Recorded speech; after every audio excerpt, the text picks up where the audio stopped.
নমস্কার, কেমন আছেন সবাই? আশা করি ভালো আছেন। আমার আরেকটি ব্লগে আপনাদের স্বাগত জানাই। এখন শীত পড়ে গেছে, অঘ্রাণ মাসের আজ শেষ সংক্রান্তি, রবিবার। তাই ভেবেছি ইতুলক্ষ্মী পুজো রয়েছে, তাই ইতুলক্ষ্মী পুজোটা করব। সবটাই তোমাদের সঙ্গে শেয়ার করব বন্ধুরা, সবটাই দেখতে থাকো। আর দেখো কি সুন্দর আমি ছাদে চলে এসেছি সকাল সকাল স্নান করে। চারিদিকটা খুব সুন্দর লাগছে, ভোরবেলা সূর্য উঠেছে, সূর্যের রোদটা ঝলমলিয়ে পড়ছে ছাদের ওপর, একটা অদ্ভুত দৃশ্য। এই যে আমি সকাল সকাল চলে এসেছি ছাদে, বললাম তো এখন ইতুলক্ষ্মী পুজো করব, তাই বাড়ির পুজোটা সেরে নিচ্ছি। এবার ইতুলক্ষ্মী পুজো করব বলে তার সমস্ত সরঞ্জাম আমি রেডি করছি।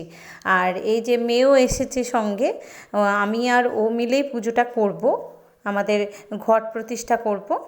এইদিকে ইতু পুজো করব, তাই সব কিছু আমার তুলসী তলায় নিয়ে এসে রাখছি একটা একটা করে। দেখো, আমাদের বাড়িতে তো ইতু পুজো হচ্ছে, আরও অনেক বাড়িতে এরকমভাবে আজকে ইতু পুজো হবে। এই যে আমার ইতুর ঘট আর সমস্ত কিছু সাজানো গোছানো হয়ে গেছে। এবার আমি পুজোটা শুরু করব আর ব্রত কথা পাঠ করব। আর তোমরা কে কে এই ইতু পুজো করো অবশ্যই কমেন্ট সেকশানে জানাবে বন্ধুরা।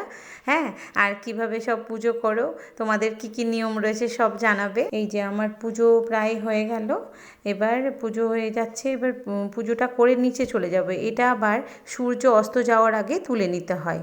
হ্যাঁ, তাই তুলে নিতে আসবো, আবার ভোরবেলায় এটাকে ভাসান দিতে যেতে হবে। আজ এই পর্যন্ত, দেখা হবে আরেকটা ভিডিওর সাথে।